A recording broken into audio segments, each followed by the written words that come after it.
Paul, do you want to go next? Yeah, sure. Can you hear me? Yep. Okay, great. Yeah, my name's Paul Armand. I'm the co-founder of Nextfold. We're also a software application company. So we make a mobile application for the HVAC and plumber industry that helps them get paid and pay their suppliers. And the link to Cleantech Open is what it also does is it links to utility rebates for efficient products. So it automates that process as well, which is currently a paper process. So that's what Nextfold is. Great. And now Les? All right, so my name is Les Fritzmeyer. I'm the CEO of Test Solar, and Test Solar is actually a hardware company. And we're developing what I consider the world's first truly integrated solar module and installation hardware system.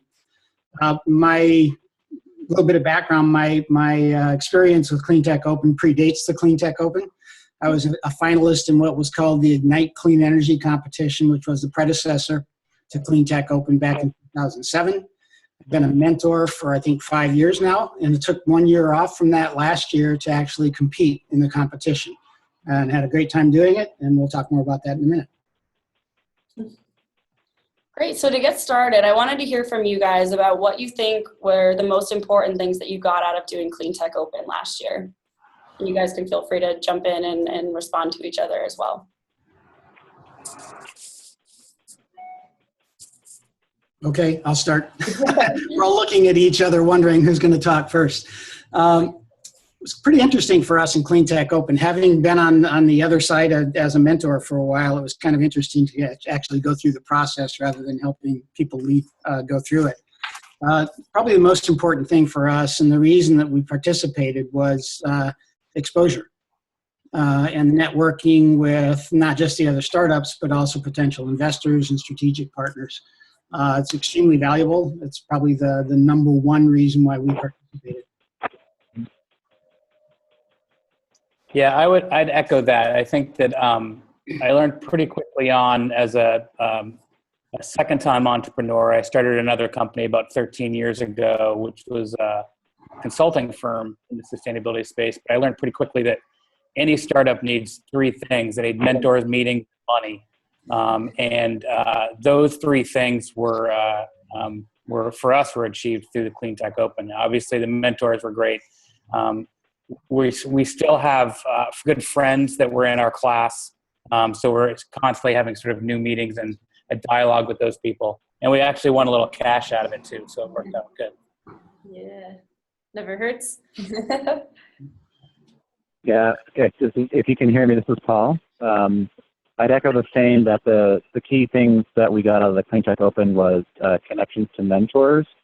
And it's not just the mentors that we were assigned to, but many other mentors in the whole network.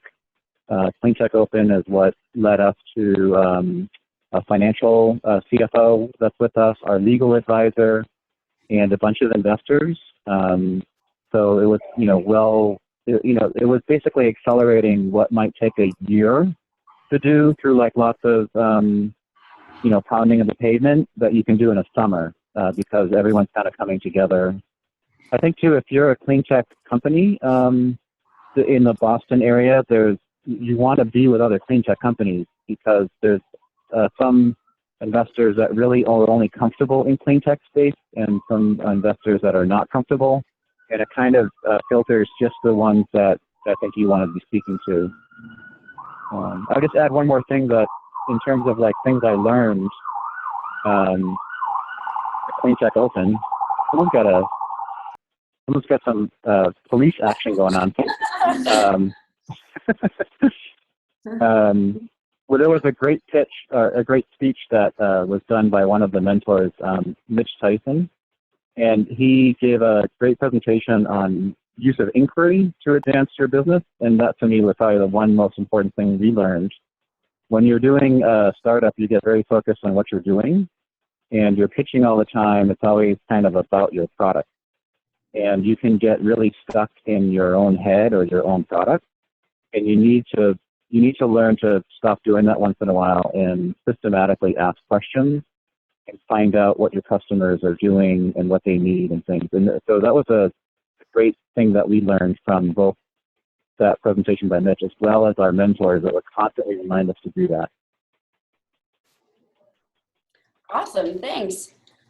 So the next thing we want to hear from you guys is, what would you do differently if you were to kind of go back in time and start the program right now, sort of where you were last May?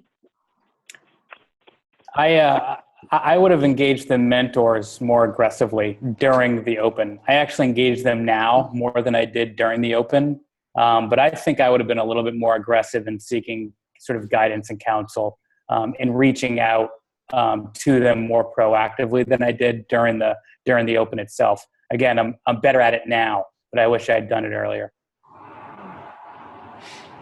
I think I would have pushed some of my other co-founders. I've got a couple of co-founders. I would have pushed them into the process a little bit harder. At least one of them stood back quite a ways, and I don't think got the full benefit out of what the program had to offer in terms of the interactions and the learning. So I think we would have definitely pushed harder at that and had more face-to-face interaction with people other than me. If I can add, this is Paul. What I would do differently is, we were very eager to find investors, and so we put a lot of efforts into doing that and having many conversations with investors and such. And I think we would maybe do less of that and more of the inquiry and learning that all the other things that you get from Cleantech Open. That's the one thing I would do differently. Because you sort of pay a price. You can only do so many things. What is the most productive thing that you can put your shoulders to?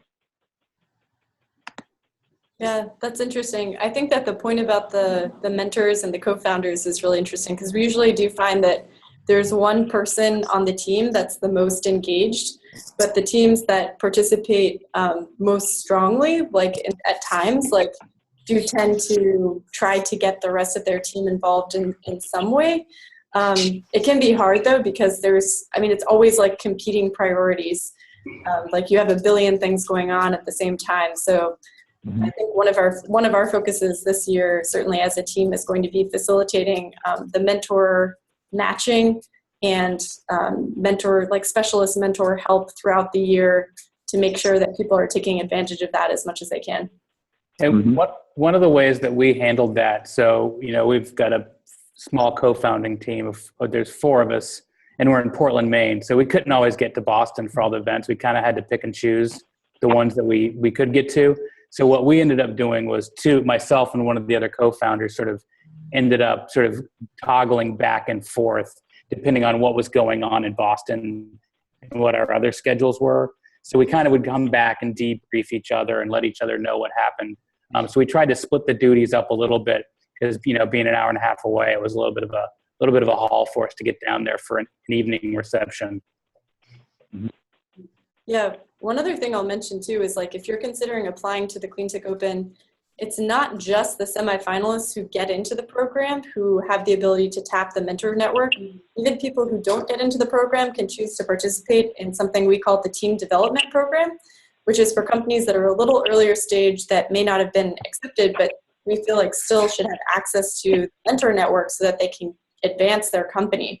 And that's something that's been really successful. People who have participated in that have gone on to actually win the competition later on. And they may just be a little early stage when they originally applied. So we encourage everyone to apply because of that, because no matter what, you're going to get some sort of connections that are going to help you. And that's ultimately the end goal. We have over 800 mentors that are active nationally in the network. So we want to make sure we utilize them and let you guys have access to them as much as possible. Okay. So the next thing we want to hear from you guys about is sort of what challenges your startup is facing now and your current stage after you've completed the accelerator. I assume you'd like to hear something other than money.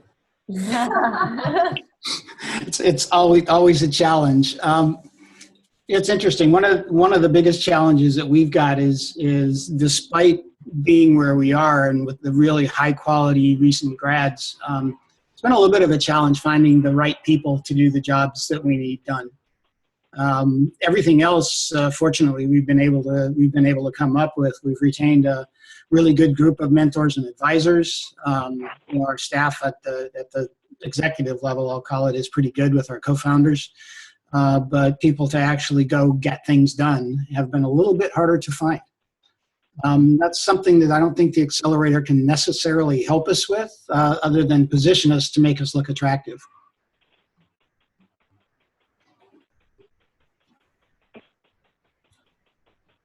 I'll go next. This is Paul from Nextbolt. What we're working on now that's a real challenge is we started out, we're energy efficiency sort of nerds. That's with who we are as how we started our company. And so it's all about rebates and utilities and efficiency of HVAC stuff. And one of the things that we learned through Cleantech Open was that we needed to have an app that people would use every day instead of something that someone would use once in a while. And so that pushed us into getting into mobile payment services. And we don't have a lot of expertise in that, our team. And so we're sort of learning as we go. And so that's our real big challenge. I never would have imagined that that's the kind of business I'd be in.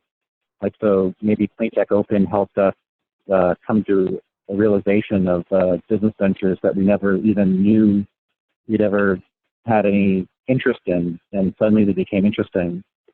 So that's our challenge now, is trying to navigate stuff that's not our expertise that we sort of came from. And do you feel like you came to that realization through the events or through talking to your mentors or something like that? Yeah, we had weekly calls with our mentors, and we'd share kind of our daily frustrations.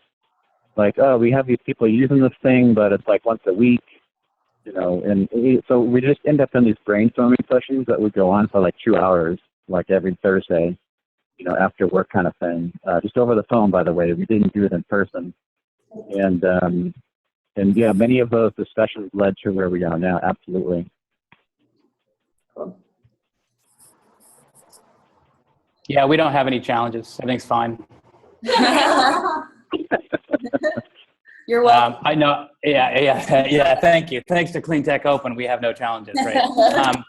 I think for us, it's managing, building the bike while we ride it. It's just it's keeping the business moving, whether it's through funding or developing partnerships. While you're still trying to build a kick-ass app for people to use, and that's not unique to us. I know. Yeah.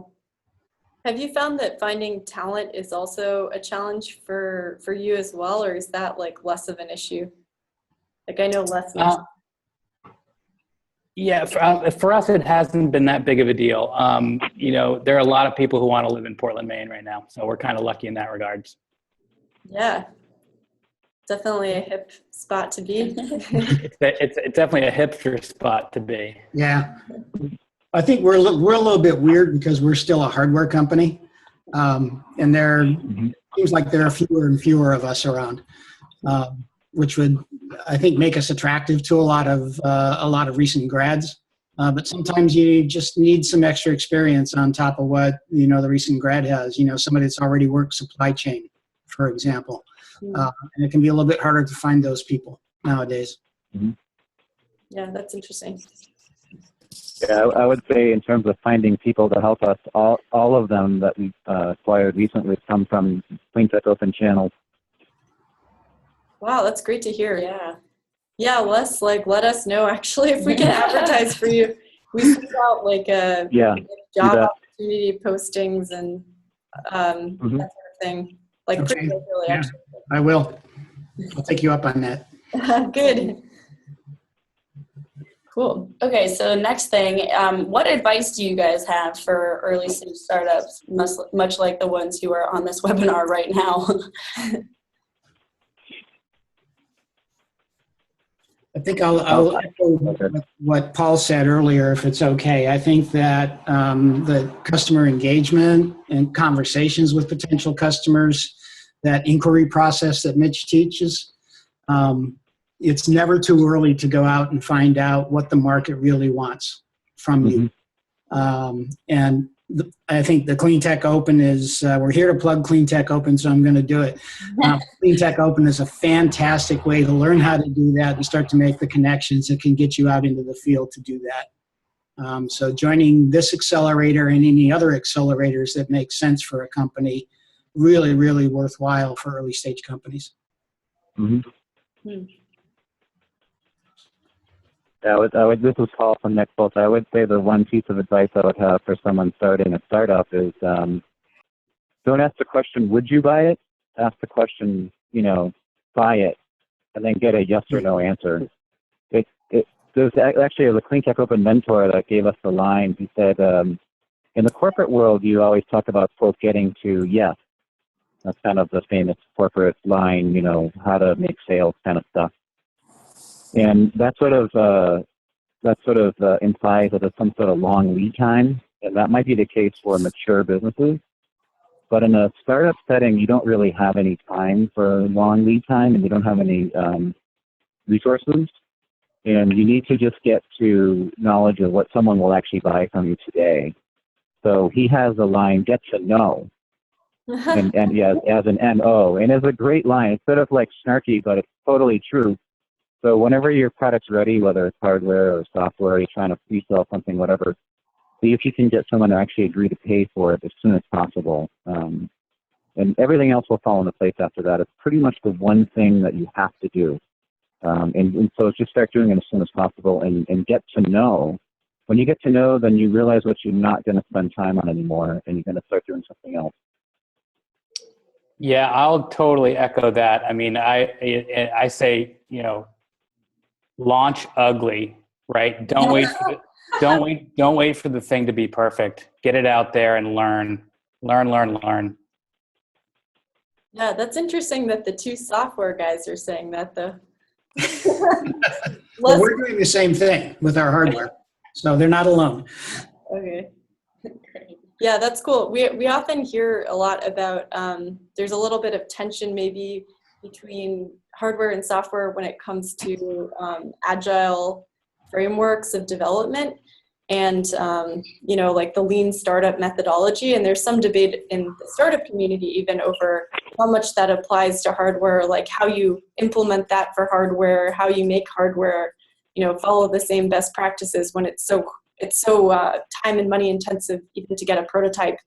So that's one thing that we tried to address as well in the curriculum that we offer hardware startups, because we actually started more hardware than software, and now it's balancing out, I would say, and software is not dominating, but it's about even at this point. So it's interesting how the clean tech industry has shifted over time.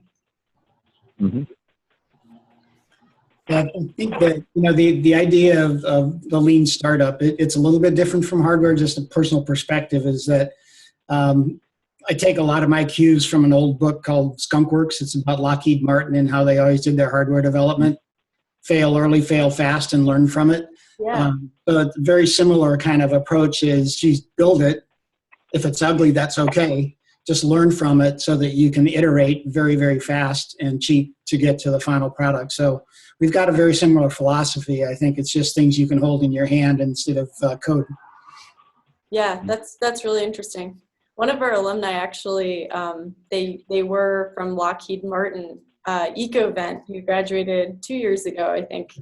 They were engineers there, and they certainly have been doing that. Like their first prototype was ugly, like it was terrible, and it was a consumer product even. But they got it out there, and now it's they hired a beautiful visual designer person who can fix it up, and now people are buying it. So yeah, I think that's a testament to that. Yeah. I'll show you our first prototype sometime. Just don't take pictures of it. That's awesome. Okay. Do we want to transition now to question and answer time, I think we've been asking you questions long enough. I think it's time for the audience too. So yeah, let's do it. Actually, we had one come in over text just now from Libby Z. Libby, do you want to unmute yourself and join or just ask it, or do you feel comfortable doing it? Can you hear me? Yep, we can. So, Hi. I'm here in New Paltz, New York, upstate. It's beautiful. I am still at the phase where I have a day job and I'm not able to quit and fully dive into my startup, which is called Up Homes. You can check us out at uphomes.me. We're doing green prefab manufactured homes that start at $150,000. Anyway, do you think it would be possible? Did any of you have a day job while running a startup and being in the accelerator? And if not, do you think it would be possible to balance all of that at once for my financial sustainability sake? I can jump in. This is Paul from Nextbolt. I still have my day job, and I have a company with customers, and we use all the time. And I think it's actually a really good thing to keep your day job, because you want to me, it's sort of a proof of concept that you can start something valuable with nights and weekends and get it advanced far. And you don't have to do that at your personal finance expense. So yeah, I would say a resounding yes, and I encourage you. I'd like to hear from you, by the way, because I do work in HVAC stuff. I was thinking the same thing. So yeah, I'd love to reach out. We Thank can follow up on this webinar with the contact of the speakers here, just in case you have any follow-up questions for them. Mm-hmm. I continued to do my consulting firm. And it was about a 20-80 split between the startup and the consulting firm. The strategy behind the startup was actually, though, to put the consulting firm out of business. So it was sort of a self-fulfilling prophecy, probably about 80-20 now the other direction. So software clients as opposed to consulting, software customers as opposed to consulting clients, which is a much better mix. Take customers over clients any day. So for about a year, I still had a day job. They were both pretty closely related, though, so it was easy to blend billable hours from one to the other. Was that year like a nightmare, or was that like the overlapping year, or was that like fine to manage? Like, how did you find that? No, it was fine. I mean, again, it was a sustainability consulting business, and the first customers for the software were all consulting clients. So it was that it was beneficial. They're two sides of the same coin, the company. So That's great then. Yeah, and I too still have several jobs. I don't think that ever goes away for a startup person. You're always doing about 3 things at once. But I actually support another solar company up in Rochester. So, let's hear it for upstate. Very similar situation. Started out about 20-80 startup to the other company, and now it's more like 90-10. But I do still help them at the same time, and I've got a little consulting stuff on the side, so we all do that. It works quite well to figure out how to balance it. Yep. That's awesome. Yeah, it's a great question. It's really hard to get investors. It's a Herculean task. So if your plan is to pitch an idea and you're going to land investors and then that'll be your job, that's extremely hard to do. I'd say that you want to position yourself to keep your day job, or consulting is a great way to do it, and work on your startup on the side as initially, and then have it kind of like transition as you're describing. So that'd be my advice. That sounds really smart, especially if you can have the 2 things interrelate or one feed into the other, as John did as well. That's awesome. We actually had another question just come in from Nana. I'm going to ask you. Do you want to ask your question directly? Yes, that's fine. I'm originally from Ghana, West Africa, but I'm pursuing my Master's of International Marketing degree in Holt International Business School. So I actually got to know about Cleantech Open through Max and Joanne Brickman. I don't know if you guys know them, but yeah, we do. Joanne actually recommended that I just know more about the company. I joined in, and I'm glad I did. But what I wanted to know is, like, besides, people who like participants, basically, do you guys have opportunities for people who want to learn, who want to remain in the sustainable development like industry? Do you have opportunities for people like that who want to receive mentorship? So I'm talking about in terms of maybe internships or maybe just volunteers or anything of the sort. So this is more like for like directed towards me and Chelsea, right? Like, Yes. if you're not participating in the accelerator, are there other ways to get involved? Right, Essentially. exactly. Yeah, absolutely. And you're based on the West Coast, right? Yes, I'm in East Coast, Boston. Oh, okay, great. I'm on the East Coast. Cool. Well, welcome. And Chelsea's probably the best person for you to connect with because she's our community manager. But there are a ton of ways to get involved, both as a mentor, if you have that expertise, as a volunteer, certainly, like working directly with the teams. And if you're going to Holt right now, we are recruiting MBA students to be interns with the companies and under some qualified undergrads as well this summer. So that would mean that you work directly with a company, we match you with them, and you help them work out their business model and some of these process questions throughout the course of the accelerator. Right. Okay. So if you'd like, we can follow up with you after the webinar and just make sure you have information about that. I would love that. That'd be really great. Thank you so much. Great. Yeah, thank you. Any other questions? Don't be shy. You can unmute yourself directly and ask them if you want, or if you want to chat them to us, we can also do that. Hi, this is Savita. I was part of last year's program as well. Hi, Savita. Hi, it's good to be connected to you guys again. I was wondering if there's a way to be a part of Northeast Cleantech as well as to be a part of the Southeast, because my team is there, but I'm a trailing spouse in North Carolina. And I wanted to try and be more efficient. I think last year I was traveling a lot between Boston and North Carolina. Yeah, that's right. I remember that. Yeah. Yeah. So this is a great question for people who may be straddling different regions. The short answer is you have to choose a region you're going to compete in, because that's the way that the Cleantech Open model works. It's like Miss America model, as I like to say, without the swimsuit competition.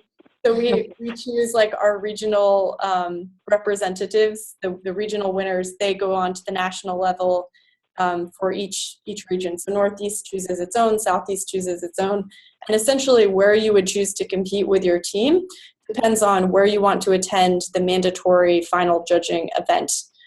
There's also some strategy behind it, right? Because the Northeast tends to get a lot of applicants. So if you want to game the system, and I don't recommend this, but I just want to make sure it's transparent. If you want to game the system and make sure that you definitely have a higher shot of getting in, statistically speaking, you may want to compete in a region where there aren't as many applicants, which the Southeast is a little lighter than the Northeast. I don't think, knowing your company, I don't think that's necessarily an issue because you've already gotten in, but something to consider. And then if you were to compete in the Southeast this year, officially, there's nothing to prevent you from attending Northeast events. We often have out-of-region companies, well, not often, but we have had in the past out-of-region companies attend our workshops as long as they register in advance. That's totally fine. So that's most often happen with teams traveling from California to the East Coast. But that's absolutely fine. And the mentor pool this year is actually more tightly integrated than ever before. So you could also access mentors from other parts of the country as well. That's awesome. Yeah, I really loved it in Boston and New York, but yeah, I just feel it was a lot of travel for me, and I'm trying to be a little more efficient this year. So. Yeah, if you'd like us to connect you to the Southeast director, we can do that too. His name's Troy, and he's actually based out of Atlanta this year. So okay. They used to be in DC, but yeah, we could definitely connect you to them. Okay, I'll think through this and email you and Katie and all of you. Thanks a lot. Hi. Yeah, sure. Hi guys, this is Katie. I'm the director of the Northeast, so I've been kind of just listening in. Thanks to everyone who's been on. I just wanted to also say that because of our work in the Northeast with a number of different corporations, we'll be hosting 4 different webinars this summer, all about partnership and investor partner readiness where corporates are concerned. So those will be 4 more opportunities for engagement and kind of training outside of in-person events, just to kind of add to the list of things you can do without getting in your car. Yep. Yeah, lots of opportunities. Remote opportunities is something we're definitely focusing on this year for the upstate crowd, especially as well, because we know that it's a big lift to get from Buffalo to anywhere right now. So yeah. Any other questions for our esteemed panelists?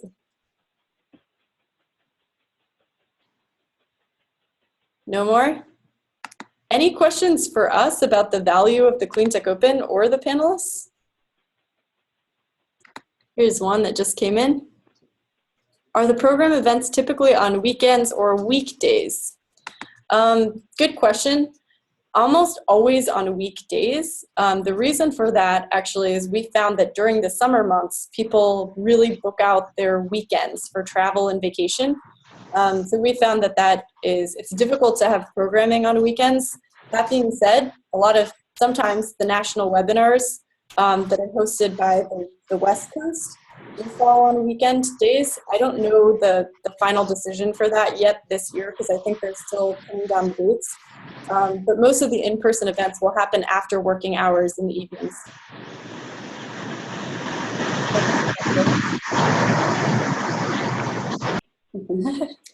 All right. Anything else? If there's no other questions for the panelists, we might let them go a little early. And if you have more technical questions for myself or Chelsea, we'll stay on to answer those. Does that sound good to everyone? Sounds great. All right. Thank you for nice to meet you all. Bye-bye. Yep. Great. Good luck, everybody. See you. Bye, Katie. Thank you so much, guys. See ya. Thank you. Bye-bye. Bye.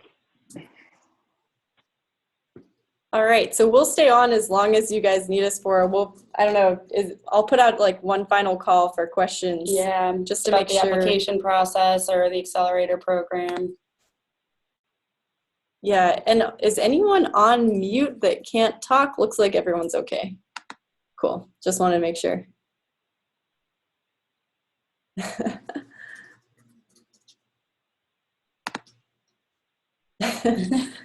Bye, Paul. Thanks. Paul. Okay, so I think then if there's no other questions, we'll wrap it up. So thank you guys all for attending, and we just want to flag for you guys, next Monday we'll be having a last chance info session with the Cleantech Open staff. So if you want to come to our offices right near South Station, 250 Summer Street, from 6 to 7:30, you can ask any of your last minute questions about the program or about the application process, and we'll be there. We've also got a link for you to attend virtually if you're out of the area. So yeah, that's where you can direct all your last minute questions. And our final deadline is going to be May 1st. Yep. So we hope to see a lot of your applications. Yeah, thank you. Thank you. Thank you. We'll talk to you all soon, we hope. Okay. Bye. Thanks. Bye. Bye. See ya.